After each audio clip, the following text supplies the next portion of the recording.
Então tá. Boa noite, pessoal. Boa noite. Quem está feliz aí com Jesus? Quem está alegre com Ele? Quem trouxe Bíblia aí? Pessoal com Bíblia na mão. Legal. Vou pegar minha água aqui. Vocês não se importam de eu tomar no bico, né? É feio? Vocês se importam? Não, é só eu. É isso mesmo, só eu. Só eu que vou tomar. Vamos abrir a Bíblia, deixar aberto ela.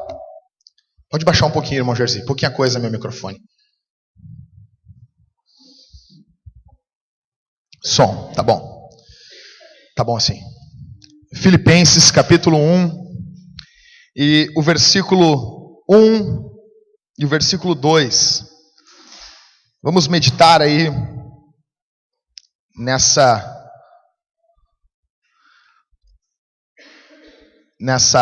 carta maravilhosa, essa carta de amor, nessa carta linda. Semana passada, pela graça de Deus que me foi concedida, eu falei para vocês sobre a plantação da igreja de Filipos. Nós falamos ali em Atos capítulo 16, a forma que tudo foi conduzido. E hoje nós vamos entrar nessa carta. E eu quero ler com vocês esses dois versículos. E para isso, se me perguntasse um nome, eu colocaria aquele nome na pregação de hoje: a saudação alegre de um escravo. Semana 2, vamos lá. Quem não tem Bíblia, traz uma outra Bíblia semana que vem, mas quem não trouxe a sua Bíblia, lê ali na tela, ali, tá bom? Vamos lá. Paulo e Timóteo, servos de Cristo Jesus, a todos os santos em Cristo Jesus, inclusive bispos e diáconos que vivem em Filipos. Graça e paz a vós outros, da parte de Deus, nosso Pai, e do Senhor Jesus Cristo. Isso aí. Fica com a Bíblia aberta, não fecha. Já disse para vocês, vou falar mais uma vez. Tem gente que não estava semana passada aqui. Desconfie de pregadores que mandam fechar a Bíblia, tá bom? Então vamos ficar com a Bíblia aberta em Filipenses capítulo 1, versículo 1 e versículo 2. Bom, semana passada eu falei sobre a plantação da igreja, como que foi plantado, como que Paulo e os seus companheiros e a sua trupe e os seus amigos plantaram a igreja de Filipos, debaixo de chicote, debaixo de choro, debaixo de lágrimas, debaixo de suor, debaixo de tristeza, mas no meio de tudo isso, debaixo de muita alegria. Eles plantam essa igreja fantástica. Eles plantam essa igreja, ou seja, a primeira igreja da Europa é plantada por Paulo e pelos seus super amigos. Aí, pessoal, passam-se alguns anos, isso foi na segunda viagem missionária. Paulo ele volta lá para Antioquia. Quando ele sai na terceira viagem missionária, ele visita mais algumas igrejas. Quando ele está voltando para lá, para Antioquia, ele vai passar ali por Jerusalém. E está feito o problema. Vocês leem em casa, Atos capítulo, acho que é 21 ou 24. Vocês vão ver o que fizeram com Paulo. Paulo, os caras iam matar ele. Eu fiquei lendo ontem o texto bíblico e eu confesso para vocês que eu ri lendo a Bíblia. Eu tenho isso. Mas eu rio lendo a Bíblia. Tem umas passagens muito engraçadas no texto, quando eles pegam Paulo e um dos caras diz assim, não, seguinte, ó. Quando ele está reunido perante o Sinédrio, um cara diz assim, manda bater na boca dele, tipo assim, cala a boca dele. Aí Paulo se levanta e diz assim, não, Deus fira você na boca, sua parede esbranqueada. Pô, isso pode não ser muito engraçado sim, mas na hora eu ri bastante. Pessoal, eu quero dizer para vocês que, resumindo, Paulo vai ser preso. Resumo de tudo, Paulo vai ser preso. Aí ele vai ficar 2 anos preso e depois ele vai pegar e ele vai apelar para o imperador. Vão levar ele para Roma, ele vai ficar mais 2 anos preso. E nesses 2 anos, ele vai escrever 4 cartas. E nesse contexto, Paulo está preso, esperando conversar com o imperador. Tipo, o imperador um pouco ocupado, né?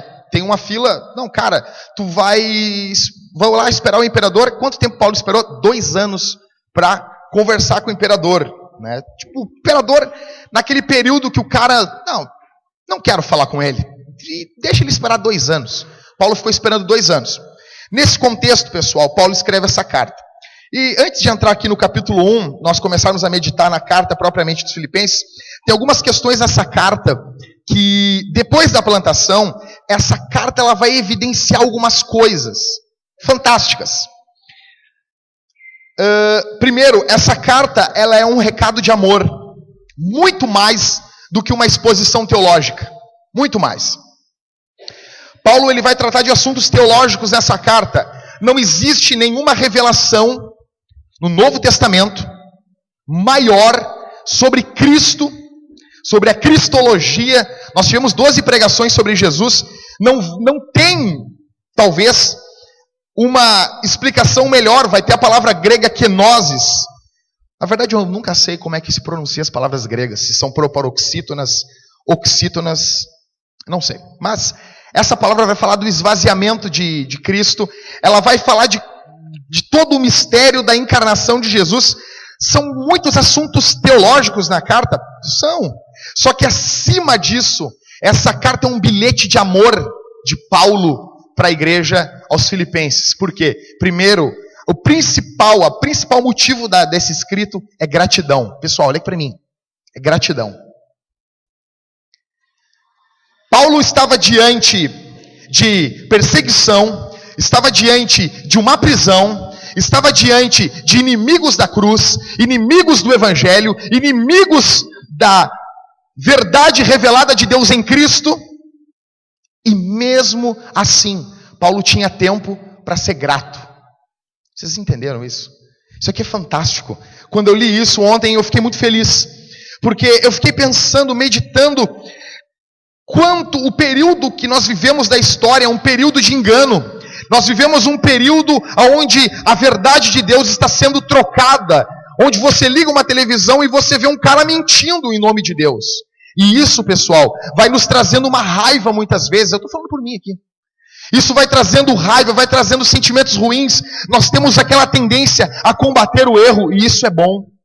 Só que nós não podemos nos perder nesse meio e perdermos a gratidão, e perdermos a doçura do evangelho, e perdermos o sorriso. Hoje entrou em contato um rapaz comigo e dizia: cara, eu vi teu vídeo, eu vi uma pregação tua, a coisa está complicada, está isso, está aquilo outro, e eu vejo que nós estamos cometendo um erro. Nós estamos dando muita visualização para o que é errado. E nós estamos esquecendo de destacar também o que é certo. Paulo aqui, a primeira razão que ele escreve essa carta é porque ele é grato aos filipenses. Porque esse povo aqui foi o povo que mais ajudou ele financeiramente. Segundo, essa carta ela vai refletir o sucesso do propósito divino. Pessoal, nenhum propósito de Deus pode ser frustrado. Nada do que Deus decreta fazer, decide fazer, nada pode impedir. Você não tem como impedir os propósitos de Deus. Essa carta, ela é a prova viva disso. Terceiro, essa carta ela vai refletir que o sofrimento pelo evangelho pode ser transformado em alegria no evangelho. Isso aqui é fantástico. Semana passada eu falei, os caras estão tomando-lhe pau, estão apanhando, e eles, como eu disse, nós temos a tendência de orar no momento da tribulação. Quem não passou aqui angústia? Quem já não passou problemas? Quem já não teve a sua vida, pensou assim, não vai dar mais. A perda de um familiar, a perda de um amigo, um problema seríssimo financeiro. E a gente, muitas vezes, nós olhamos para as circunstâncias. Paulo, ele está com um problema um pouco mais complicado do que um problema financeiro com o banco, do que os cobradores ligando para ele, dizendo, é o senhor Paulo? Qual é o seu CPF? Nós queremos falar com o senhor acerca da sua dívida aqui com o banco. A questão é muito pior. A questão ali não é simplesmente um pequeno problema passageiro. Pessoal, ele está preso, ele está apanhando. Depois disso ele vai ter 40 judeus. Olha aqui para mim. Alguém aqui já recebeu uma ameaça de morte? Eu acho que foi o jogador, o Cris, que foi zagueiro do Grêmio. Agora ele não está mais no Grêmio. graças a Deus. Ele saiu do Grêmio. E ele estava no Cruzeiro. E eu me lembro naquela época que ele recebeu uma ameaça de morte. Cara, zagueiro, aquela cara de brabo, de xerifão dele, entendeu? Pá, olhava o Cris, machão, cara. Cara, machão. Um cara que, tipo, não tá nem aí. Podem olhar para mim aqui, irmãos. Deixa o pessoal sentando bem feliz. Olha para mim aqui. Aí eu olhava pro Cris e eu pensava assim, cara, esse cara é macho. Esse cara é o cara. E daí os caras ligaram pra casa dele. Ei, ninguém pegou um 38, botou na cara dos filhos dele, não. Só ligaram e disseram assim, ô zagueirão, nós vamos te matar. Entendeu? Eu vi uma entrevista com ele, o cara chorava que nem criança. O Cris, machão, chegava com o carrinho, vai jogar, viu o jogo do Grêmio, o cara chega com a chuteira levantada, quase na cara do atacante. Pessoal, o Cris recebeu uma ligação quando alguém, eu já recebi ameaça de morte. A gente fica perturbado, pessoal. Paulo, que eu estou pregando para vocês aqui, Paulo tinha 40 judeus. Ei, olha aqui, ó, 40 judeus que fizeram um voto que eles não comeriam, se eles comessem, antes de matar Paulo, eles seriam anátemas, malditos. Eles fizeram um voto, uma gente muito boa, tá? Uma gente muito querida.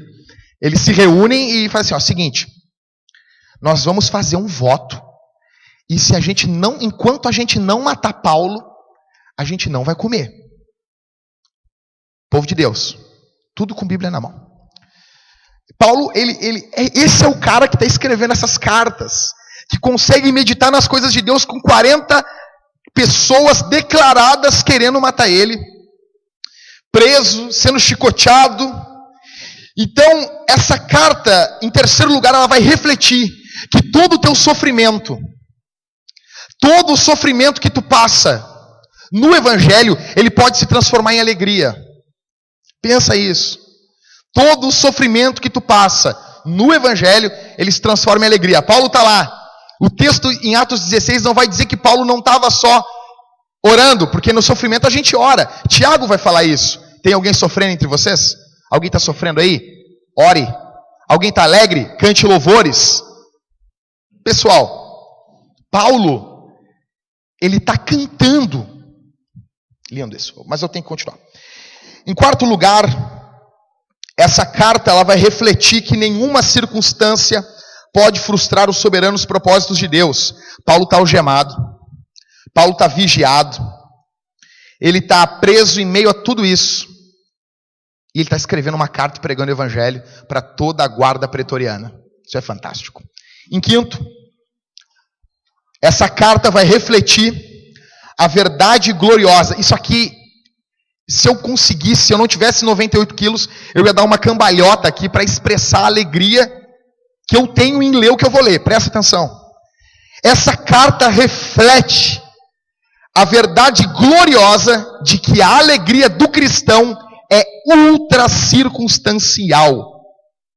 A nossa alegria não depende das coisas, das pessoas, dos bens ou do nível da nossa ansiedade. A nossa alegria, ela não é fruto de uma ausência de problemas. A nossa alegria não é fruto de uma ausência de inimigos do Evangelho, não. A nossa alegria, ela está fundamentada em Cristo.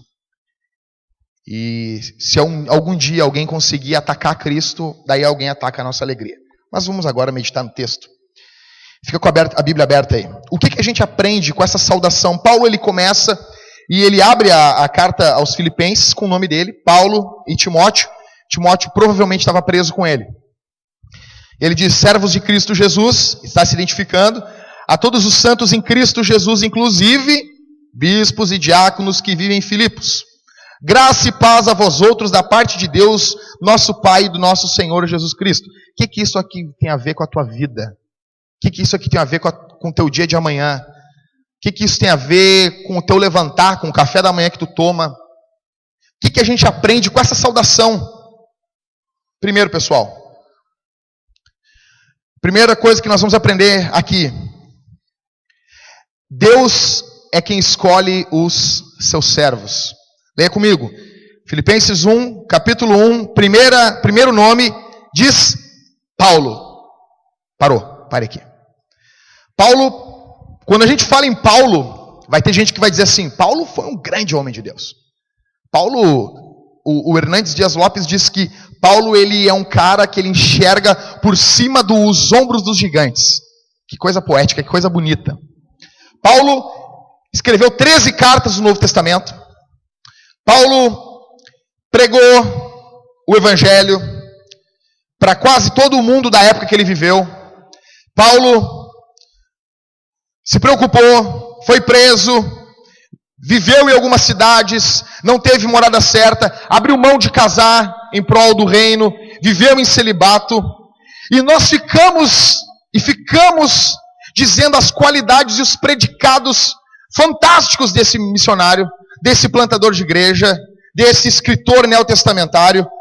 A maior parte dos livros, ou das cartas, melhor dizendo, do Novo Testamento, são escritas por Paulo, e nós ficamos muitas vezes louvando Paulo, e esquecemos uma coisa fantástica. Paulo, ele foi um perseguidor do Evangelho. Paulo foi um cara que matou gente. Paulo foi um cara que matou cristãos, que prendeu cristãos. Paulo foi um ímpio. E se nós tivéssemos medições de impiedade, porque a gente tem essa mania, né? Nós medimos aquele cara, ele é uma bênção. Não, mas aquele lá é mais bênção ainda. Aí tem gente que mede unção. Eu não sei como é que as pessoas conseguem medir unção, né? O cara tem 1 litro de unção, o outro tem 2 litros. Eu não sei como é que funciona isso. Mas Paulo, se a gente pudesse medir a impiedade, Paulo era ruim. Pensa num cara ruim. Paulo era ruim. E o fantástico é que Deus vai até Paulo. Esse primeiro nome aqui da carta, Paulo, está dizendo que é Deus quem escolhe os seus servos. Que é Deus que escolhe os seus filhos. Paulo estava indo para matar gente, para perseguir os cristãos. Deus foi até ele, não foi ele que foi até Deus. Não foi ele que procurou Deus, Deus vai até ele. Não é ele que vai e que grita da terra até o céu. É Deus, é Cristo que brada do céu e chama Paulo. Aí nós ficamos assim, não, mas vamos pregar o Evangelho para quem? Para toda a criatura. Você não sabe quem são os eleitos de Deus. Eu e você não sabemos quem são aqueles homens que vão se render ao Evangelho. O nosso chamado é pregar o Evangelho a todos. Paulo, quem diria que Paulo iria se converter, pessoal? Quem diria que Deus iria romper a carcaça do pecado de Paulo e arrebatar o coração dele e tocar lá aonde homem nenhum toca? Então, quando ele abre a carta dizendo Paulo, é uma prova que Deus escolhe os homens, é uma prova que Deus escolhe os pecadores, que Jesus não tem probleminha nenhum em remangar a manga e mergulhar a mão dele lá no charco e arrancar o pecador para a glória do nome dele e colocar os seus pés sobre uma rocha. É Deus que salva os homens, mas nós não sabemos quem são esses homens. Nos cabe pregar a todos. Segundo, o que eu aprendo nessa saudação? Eu aprendo que nós não devemos desprezar a juventude de quem serve a Deus. Leia comigo. Os dois primeiros nomes são Paulo e Timóteo. Correto? Paulo e Timóteo. Quem era Timóteo? Timóteo é um jovem que encontrou Paulo um pouquinho antes da segunda viagem missionária. Paulo despede Marcos e contrata Timóteo. Pessoal, Timóteo é um cara que está com Paulo em todas. É novo, é jovem, é solteiro. E eu fico pensando, quando eu vejo essa carta, todos os comentaristas que eu li, todo mundo, eu pesquisei, será que Timóteo escreveu a carta? Eles vão dizer que não, Porque a pena, a forma como está escrito, é totalmente paulina. Foi Paulo que escreveu. Provavelmente, o MacArthur vai dizer que Paulo provavelmente ele ia ditando e Timóteo ia escrevendo. Mas fantástico é que Paulo ele não ignora Timóteo. O grande, o magnífico, o apóstolo Paulo, plantador das igrejas, ele reparte aqui a autoria com Timóteo. Ele abre a carta dizendo Paulo e Timóteo. Timóteo é um guri, é novo. E Paulo não está desprezando a juventude dele, pelo contrário, quando Paulo escreve a carta a Timóteo, ele diz: ninguém despreze a tua mocidade. Os homens olhavam um guri, os homens olhavam um fedelho. Paulo estava vendo um homem de Deus, um pastor de igreja. Paulo honrou Timóteo. Eu quero dizer para vocês que estão aqui, por favor, vamos encorajar os nossos jovens a servir a Deus. Encorajem os teus filhos a servir a Deus. Nós temos uma tendência a ficar querendo enredar os jovens. Não, tem que ter isso para o jovem se firmar na igreja. Tem que ter aquilo. Tem que ter um pula-pula na igreja. Tá, bota o pula-pula na igreja. Aí, depois do culto, tá? Beleza. Não, tem que ter uma mesa de ping-pong. Tá bom, bota a mesa de ping-pong. Aí, Jackson, vamos botar uma tabela de basquete? Depois do culto vai ter os arremessos? Sim, não. Tá bom. Qualquer dia, pessoal, vão querer botar uma piscina? Beleza. Beleza. O que eu quero dizer para vocês é que isso não firma ninguém em igreja nenhuma. Nós precisamos de uma experiência com Deus. Timóteo aqui, a conversão é uma experiência. A conversão é uma experiência com Deus. 1 Timóteo 4,12, Paulo vai dizer: ninguém despreze a tua mocidade. E ele vai dizer assim para Timóteo: olha, pelo contrário, te torna padrão. Cara, olha aqui para mim. Paulo está dizendo para Timóteo: seja padrão. Não está dizendo assim: Timóteo, tu é novo, tu tem uma vida pela frente. Vamos deixar para apertar um pouquinho mais os irmãos mais velhos da igreja, né? Não. Paulo diz para Timóteo: te torna padrão dos fiéis na palavra, no procedimento, no amor, na fé e na pureza. 1 João 2,14, João vai dizer: jovens, eu vos escrevi porque sois fortes. Aí todo mundo pega essa palavra para si, né? Olha aqui. Aí a gente olha para o cara tomado de pecado e diz: não, tu é forte. Forte? Não é forte, não. João está dizendo aqui 2,14, jovens, eu vos escrevi porque sois fortes. Segunda parte, olha como é que é o jovem forte. E a palavra de Deus permanece em vós. Se a palavra não permanece no jovem, esse jovem não é forte. E tendes vencido o maligno. O jovem que possui a palavra, que está alicerçado na palavra, como diz o salmista, de que forma, de que maneira, de que jeito um jovem vai purificar o seu caminho? É bloqueando o site pornô na internet? É pegando, fechando os olhos quando caminha na rua? Não! É observando a palavra. A mente nossa vai estar sempre lotada de coisa. Soca a Bíblia para dentro da cabeça. Eclesiastes 12:1 vai dizer: lembra-te do teu Criador. Olha aqui. Lembra-te do teu Criador nos dias da tua mocidade. Os jovens que estão aqui me ouvindo, você sabe com que idade vocês vão morrer? Vão agora num cemitério. Só tem caixão grande? Ou tem caixão de criança? 12 anos, morre gente com 12 anos. Morre gente com 13 anos. Morre gente com 10 anos, com 8. Morre. Tem caixão de tudo que é tamanho. Você sabe quanto tempo você tem ainda? Eu não sei. Vamos servir a Deus hoje. Não com medinho da morte. Porque é muito melhor servir ao Senhor. Porque a santidade tem um gosto muito melhor que o pecado. Jesus era jovem, morreu com 33 anos, começou o ministério dele com 30. O primeiro mártir da igreja, olha aqui, não foi um pastor. A primeira pessoa a morrer pelo evangelho não foi um pastor. Não foi um diácono. Quer dizer, 0. Foi um diácono. Mas eu quero dizer que não foi um ancião da igreja. Foi Estevão, pessoal. Estevão era um jovem. Um jovem. E nós ficamos, não, eu não vou apertar, porque senão ele foge. Não. João vai dizer, saíram do nosso meio porque não eram de nós. Nós aprendemos também nessa passagem. A terceira coisa que nós aprendemos. Isso aqui eu quero que vocês prestem muita atenção. Muita atenção. A posição que Paulo e Timóteo ocupavam diante de Deus e da igreja. Versículo 1. Olha qual era a posição deles.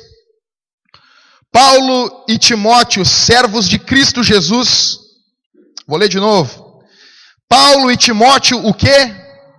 Servos de Cristo Jesus. Olha aqui para mim. A palavra servo no grego, que Paulo está usando aqui, é doulos.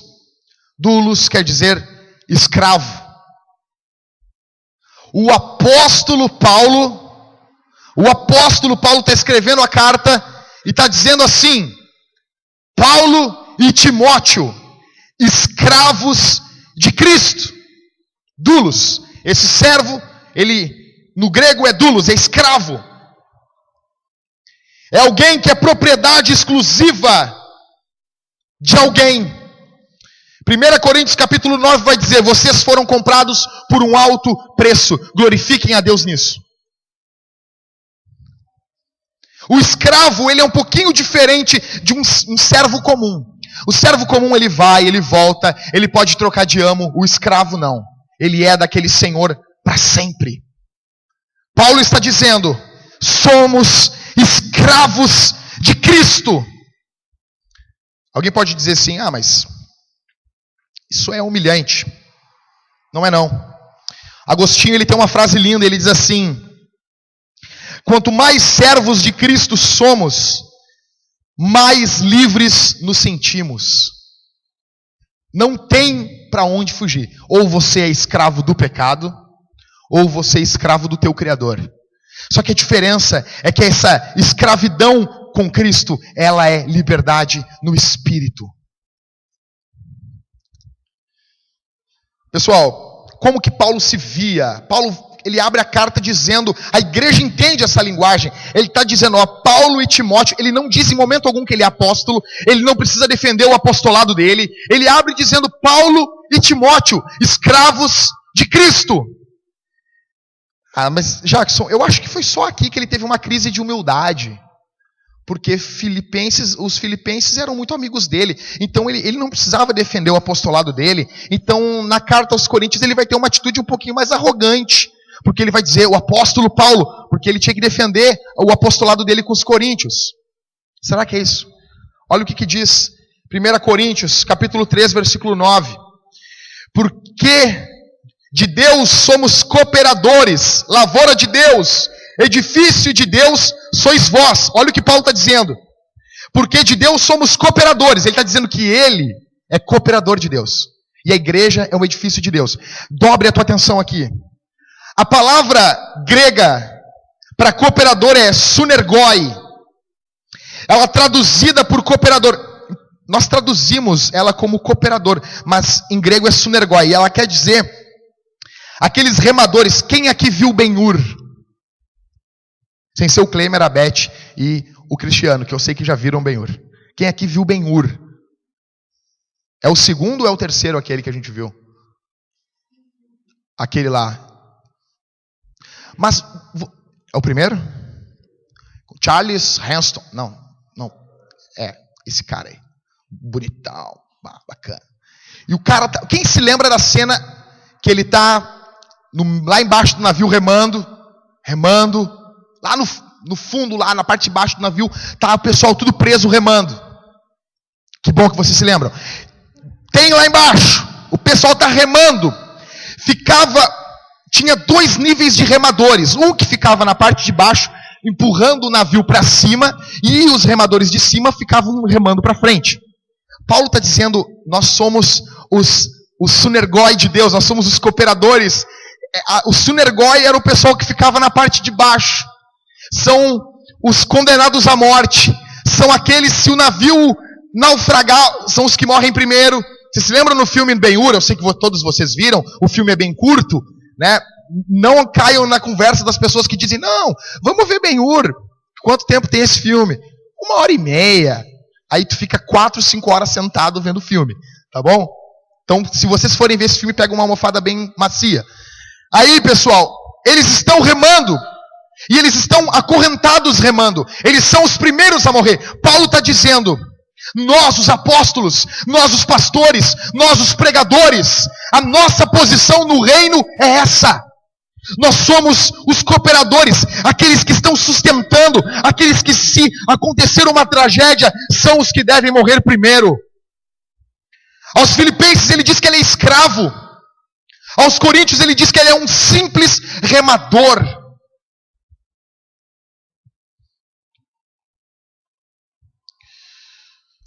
1 Coríntios capítulo 4, versículo 9 diz assim também: porque a mim me parece que Deus nos pôs a nós, os apóstolos, em último lugar, como se fôssemos condenados à morte, porque nos tornamos espetáculo ao mundo, tanto a anjos como a homens. Paulo está dizendo, Deus pegou nós, os pastores, os apóstolos, os plantadores de igreja, e nos botou em último lugar. Usando uma figura comum no mundo romano, Paulo diz que os apóstolos foram colocados como os últimos, como se fossem condenados à morte. A figura espetáculo faz referência às lutas dos gladiadores numa arena, de onde apenas um saía com vida. Olha aqui. Eles pegavam o escravo, e estava lá toda Roma aplaudindo, e eles botavam o escravo a lutar pela vida dele contra um gladiador. Paulo está dizendo, nós somos esse espetáculo. Nós estamos condenados à morte. Esse é o contexto que a igreja primitiva vivia. Aonde os pastores, os apóstolos, eles não estavam preocupados em arrancar dinheiro da igreja, em perverter a igreja, não. Esses eram homens que protegiam o rebanho. A palavra grega que Paulo utiliza aqui para espetáculo é teatron. Essa palavra teatron, ela tem a ver com uma pessoa ridicularizada. É isso que Paulo está dizendo. 1 Coríntios 4,13, Paulo vai dizer, quando caluniados procuramos conciliação, até agora temos chegado a ser considerado, olha o que Paulo vai dizer, lixo do mundo, escória de todos. Olha o que Paulo está, olha como ele está falando que os apóstolos são. As palavras gregas para lixo, escória, eu não vou conseguir pronunciar isso aqui, mas é pericatarmata. É isso. E peripsema. Essas duas palavras, respectivamente, elas dão a entender desperdício e refúgio. Elas dão a entender sujeira, escória. Os coríntios queriam um local de destaque. Paulo estava dizendo, beleza, fiquem vocês com destaque, mas nós, os apóstolos, somos lixo, somos escória do mundo. Essa é a forma que os pastores do Novo Testamento se enxergavam. Como que você vai ofender uma pessoa que se considera um lixo? Como que você vai ofender um cara que se considera escória? O que você vai falar para irritar uma pessoa que já se considera um escravo? Não tem. Quarto, o que a gente aprende? Nessa saudação aqui. A gente aprende que todos somos iguais. Não há ninguém melhor aqui nessa noite. Vamos lá. Paulo e Timóteo, servos de Cristo Jesus. A quem? A todos. A todos. Fica com a Bíblia aberta. Vamos ficar lendo, pessoal, com a Bíblia aberta aí. Paulo e Timóteo, servos de Cristo Jesus. A quem? A todos os santos.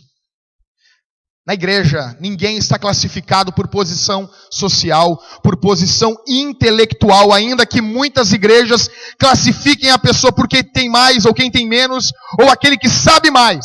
Eu quero dizer uma coisa. Eu não sei quantas vezes eu já li a Bíblia, mas isso não me faz mais do que você. Eu não sei quantos livros eu já li, mas eu não sou melhor do que você. Na igreja, aquelas pessoas que foram compradas pelo sangue quente do Calvário, perante Deus, perante a opinião suprema do ser supremo que é o Senhor, não existe ninguém melhor do que ninguém. Também não o outro extremo, porque tem uma tendência. Algumas igrejas tratam melhor quem tem mais dinheiro, mas tem igrejas que ficam valorizando a pobreza. Eu sou pobre, eu sou pobre. Não, se você é pobre, você também não é melhor do que quem tem dinheiro. Em quinto, o que eu aprendo com essa introdução? Eu aprendo como Deus nos vê em Cristo Jesus. Continue lendo. Paulo e Timóteo, servos de Cristo Jesus, a todos os santos em Cristo. Deus vê você como um santo. Que coisa mais linda isso. Que fantástico isso. A palavra santo aqui no grego aqui, ela é hagio. Ela tem um correspondente no hebraico que ela vai ser kadosh, se não me falha a memória. Santo quer dizer separado, cortado. Santo quer dizer alguém que não está misturado. Jesus ele disse: eu não quero que tirem eles do mundo, mas livrem eles do mal. Nós estamos no mundo, mas nós não somos do mundo. Aleluia, bendito seja o nome do Senhor. Você está no mundo, mas você não pertence a esse sistema mundano. Interessante que essa palavra aqui que Paulo utiliza, hagio, ela aparece 60 vezes no Novo Testamento. 60 vezes no Novo Testamento para designar o salvo. E a palavra cristão aparece 3 vezes. O propósito de Deus para a tua vida e para a minha é uma vida de consciência em santidade. A primeira etapa da santidade é Cristo, que Ele vai fazer por mim e por você. Romanos 6 vai falar isso. Jesus nos santifica. Mas a partir daí nós passamos a ter uma consciência e nós andamos conforme essa posição que estamos colocados por Deus. Você entende? Deus pegou você e colocou você em um outro local. Deus fez santo você. E como você está vivendo em um local onde Deus colocou você, você anda em santidade. Porque Deus transformou a tua vida. É Deus que está dizendo que você em Cristo é santo. E eu não estou falando de perfeição. Eu não estou falando que você nunca ficou com raiva. Eu não estou falando que você nunca xingou o marido, xingou a mulher. Eu não estou falando que você nunca discutiu no trânsito, deu aquela buzinada a mais. Bah! Aquelas mulheres também que ficam querendo apertar a buzina do marido ali. Por isso que eu sou a favor daqueles carros antigos em Porto Alegre que tinham aquela parte blindada para o motorista. Mulher não tem que tocar no volante enquanto o marido está dirigindo. Outra coisa, eu quero dizer aqui, quem andar no carro comigo no meu dragão ali, porque é quente, sai fumaça. Eu sou o DJ do carro. Motoristas, vocês coordenam as músicas que devem rodar no carro que vocês estão dirigindo. Ponto. Voltando. A santidade é o que Cristo fez por nós. Ah, Jackson, mas cara, eu xinguei o cara, meu. Santos, diante do pecado, o pecado incomoda quem é santo. Você é santo? O pecado não vai te trazer prazer, não vai te trazer alegria, não vai te trazer regozijo, ele vai te trazer incômodo, porque não fecha mais com a natureza que Deus plantou em você. Essa santidade não é um fruto de um esforço carnal. Ela não é simplesmente um se apartar das coisas pecaminosas. Não, você se aparta do que é errado, mas está ao mesmo tempo correndo para o que é certo, indo ao encontro de Cristo pelo poder do Espírito Santo. Em sexto, o que a gente aprende com essa saudação. Na ordem de Deus, a liderança vem depois. Vamos lá. Paulo e Timóteo, servos de Cristo Jesus, a todos os santos em Cristo Jesus, ou seja, a igreja. A carta primeiramente é para a igreja. Depois, inclusive, tipo assim, inclusive, bispos e diáconos. Pessoal, se essa carta fosse escrita nos dias de hoje, ela seria, aqui está assim, Paulo e Timóteo, servos, escravos de Cristo, a todos os santos em Corinto. Se fosse nos dias de hoje, seria assim, Paulo, não ia ter Timóteo. Paulo, o santo, aos bispos e diáconos e aos escravos em Cristo. Bispos, pastores, anciões, presbíteros são sinônimos na Bíblia. São as pessoas que vão cuidar do rebanho, vão guiar o rebanho. São guias, são alimentadores, são facilitadores. São pessoas que vão alimentar o povo. Diáconos são aqueles que cuidam dos necessitados dentro e fora da igreja, debaixo da supervisão dos bispos, presbíteros, pastores, como você quiser chamar. Os líderes existem porque a igreja existe. Os líderes existem para servir a igreja. Não é a igreja que existe para o líder. Não é a igreja que existe para o pregador. Não é a igreja que existe por causa do pastor. Não é a igreja que existe por causa do presbítero. Não. A liderança é uma consequência do povo. A liderança deve servir o povo. A liderança deve amar o povo e proteger o rebanho. Por isso que aqui, primeiro são os santos. Depois é a liderança, que são santos também. Mas primeiro é o povo, primeiro é a noiva, primeiro é aquele irmão que se converteu ontem, que teve um encontro com Cristo ontem. Ele vem primeiro. Depois vem o escravo. Depois vem o lixo e vem a escória, conforme Paulo vai tratando aqui. É assim que Deus vê. Sétimo, já estou terminando. Pertencemos a dois mundos. Olha aqui o que Paulo vai dizer. A todos os santos em Cristo Jesus. Perfeito? Você é santo onde? Olha aqui para mim. Onde você é santo? Em Cristo. E ele vai dizer o quê? Olha aqui para mim, irmãos. Que vivem em Filipos. Isso aqui é fantástico. Olha aqui. Nós somos santos em Cristo. Nós somos santos no Senhor, pelos méritos da cruz, pelos méritos do sangue, mas ao mesmo tempo, estamos vivendo aqui. São santos em Cristo que vivem em Filipos. Nós temos dois endereços, um é geográfico. Nós estamos, hoje nós nos ajuntamos, nos reunimos aqui na Sertório 4171. Aos santos que se reúnem na Sertório 4171, mas são santos em Cristo. Paulo vai falar aos Efésios, vai dizer, Ele nos fez assentar nas regiões celestiais em Cristo.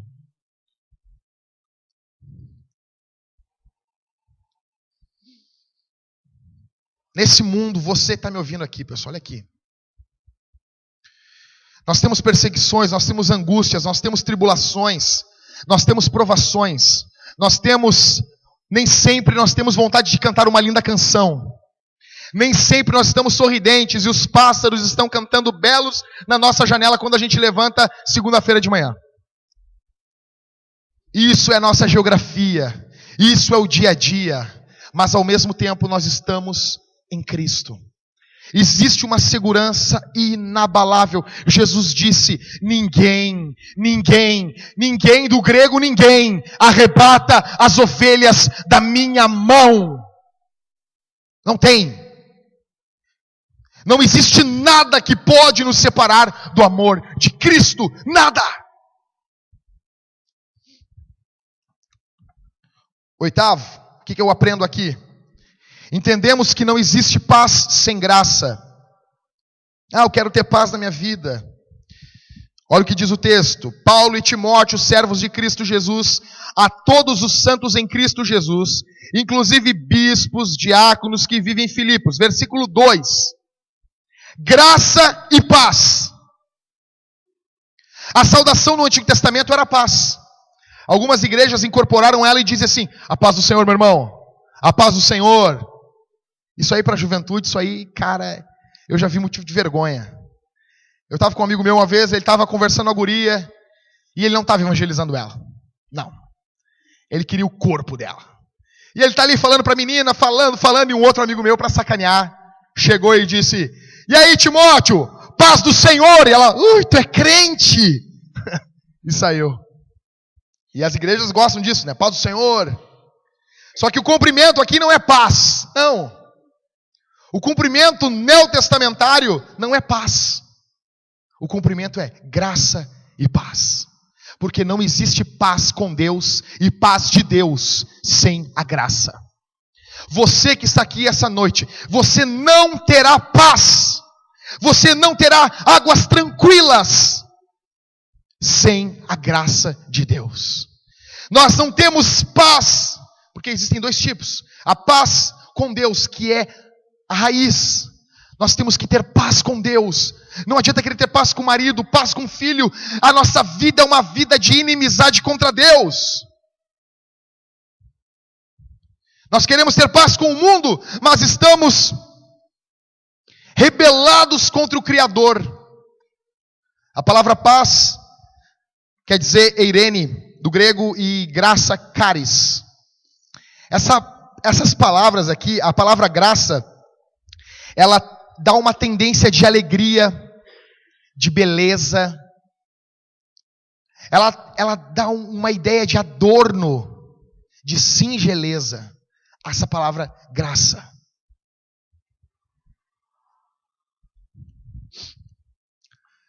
Vocês não são mais escravos do pecado, vocês são filhos de Deus. A graça, ela é um favor que não merecemos, é assim. Uma vez eu estava explicando a graça para a Andrea. Eu chamei a Andrea, eu vou te explicar o que é a graça. A mãe chega para ti no começo do ano e diz assim: Andrea, eu vou te dar uma bicicleta. No meu tempo era bicicleta, hoje a gurizada quer um tablet, quer, né? Mas eu vou falar no meu tempo. Vou te dar uma bicicleta. Todo mundo queria uma Caloi, né? Eu quero uma Caloi. Cara, meu sonho era ter uma Caloi. Eu não ganhei uma Caloi, mas o meu sonho era ter uma... Eu ganhei uma bicicleta que tinha um aro de plástico todo torto lá, assim, e eu era feliz com aquilo. Toda vez que ele rodava, ele pegava na balaca ali, que freava, aquilo era uma tristeza. Era, né, mas na minha cabeça era uma Caloi. E nós queríamos ter uma bicicleta bacana, com um negócio pessoal subir atrás, subir em cima, fazer manobras, um quadro freestyle. E a mãe diz assim: vou te dar uma bicicleta. Se tu passar de ano. Daí o cara, puxa vida. Aí o cara estuda, falta. Ele tem aquele ano dele que uma hora ele estuda, uma hora ele está firme estudando, uma hora não, uma hora desanima, uma hora ele falta. Eu consigo recuperar no final do ano. Vai, não vai, e ele roda. Graça é a mãe chegar para o filho e dizer assim: eu ia te dar a bicicleta se tu passasse de ano, pelos teus méritos. Tu não merece, tu rodou de ano. Aqui está a bicicleta. É um favor não merecido. Campeão, tudo o que você tem, tudo o que você tem é graça. Você não merece. A esposa que Deus te deu, os filhos que Deus te deu, tudo que Deus te deu, a paz, tudo isso é por intermédio da graça de Cristo. Nós éramos filhos da ira. Ah, não, Jackson, eu não era filho da ira. Tu era assim. Efésios 2 diz assim, ele vos deu vida estando vocês mortos. A linguagem bíblica para o cara, antes de se converter, é morto. Simples assim. Vocês estavam mortos nos vossos delitos e pecados. Vocês andavam outrora segundo o curso do mundo, segundo o príncipe das potestades. Paulo está dizendo assim: ei, tu andava segundo o capeta, o diabo. Andava segundo o inimigo das nossas almas. Segundo o Espírito que agora atua nos filhos da desobediência, entre os quais também todos nós andamos outrora, segundo as inclinações da nossa carne, fazendo a vontade da carne e dos pensamentos. Olha o que Paulo diz aqui. E éramos, passado, passou, e éramos por natureza filhos da ira. Você sem Cristo, você sem o filtro Jesus, você sem o sangue, você sem a propiciação, você é filho da ira. Você sem o amado Jesus, você é alvo da ira. João 3,35, Jesus diz, no capítulo 3, o capítulo do amor, o capítulo da beleza, olha que lindo, porque Deus amou o mundo de tal maneira. No capítulo do amor, versículo 36, Jesus diz, aquele que não tem o Filho, sobre ele permanece a ira de Deus. É hoje. Aqueles que não têm o Filho estão debaixo da ira de Deus. Mas pela graça nós temos paz com Deus. Pessoal, olha aqui para mim, falta acho que mais um ponto ou outro. Olha aqui. Não tem bênção maior, não tem graça maior, não tem nada maior no mundo do que estar em paz com Deus. Quando pelo poder do Evangelho cai as escamas e nós nos rendemos, estamos rendidos por Cristo ao Evangelho, nós nos sentimos leves. Quando que foi o dia da tua conversão? Lá em abril de 98. Eu tinha 15 anos, cara. Eu estava muito mal, eu nunca tinha bebido, me prostituído, nunca tinha me drogado, mas eu estava em inimizade contra Deus.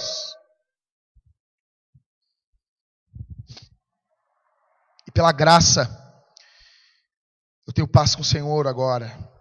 Correndo. O que nós aprendemos nessa saudação? Ó, grifado ali, ó. Todos os de Cristo são alvos dessas bênçãos. Versículo 2, graça e paz a quem?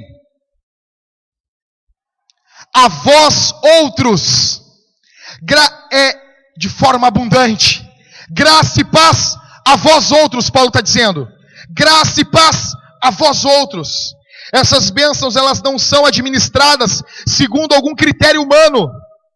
Não tem critério humano nessas bênçãos aqui. Não tem critério de seletividade humana, não. São a todos os chamados pelo Senhor. São a todos os escolhidos.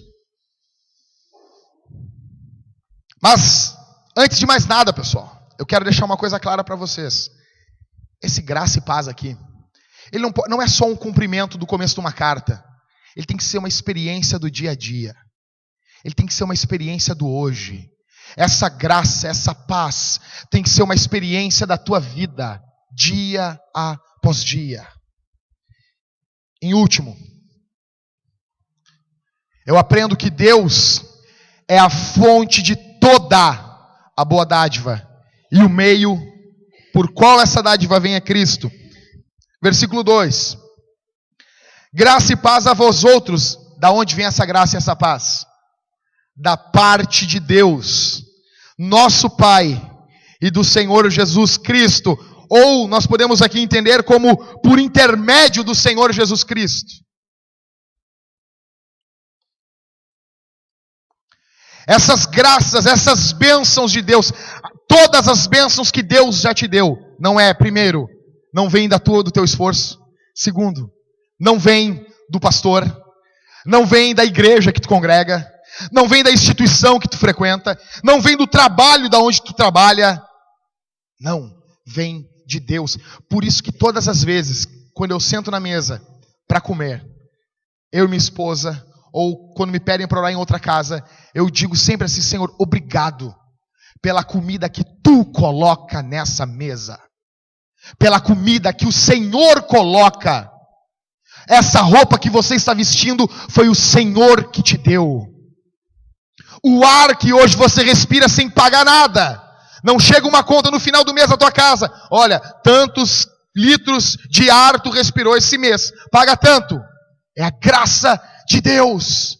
O simples fato de você puxar o ar e soltar o ar É Deus permitindo vida para você. É Deus permitindo que você exista no hoje para a glória do nome dEle. É Deus dizendo para você que a tua vida tem um motivo, tem um propósito, e esse propósito é glorificar o nome do Senhor. Essas bênçãos, elas provêm de Deus. A fonte é Deus. Paulo vai dizer aos Efésios, ele vai falar o seguinte: porque toda boa dádiva, acho que é aos Efésios que ele diz isso, todo dom perfeito, ou é Tiago, agora, depois a gente confere isso. Todo o dom perfeito, ele vem do Pai das luzes. Ele vem de Deus. Ele vem do Senhor. Todo o presente, todo o dom, todo o amor, tudo que nós temos nessa vida, além da salvação que também vem de Deus. E por onde essa bênção passa, pessoal? Por qual intermédio que Deus está se relacionando com a tua vida? Por intermédio da tua beleza? Não é. O intermédio é Cristo. Pelos méritos de Cristo. Olha aqui para mim. Estava conversando com o Robson antes de começar o culto. E ele dizendo assim: Jackson, hoje de manhã eu fiz um chimarrão, comecei a ler a palavra, lendo Romanos e lendo o que Deus fez, como Deus operou a salvação nas nossas vidas. E eu comecei a chorar enquanto eu li a palavra. Pessoal, se você parar para meditar um minuto, o que Cristo fez, a forma que Deus se relaciona com você hoje, é por intermédio de Cristo. Isso é fantástico. Se você provasse um segundo a ira de Deus, você entenderia o que é o amor dele.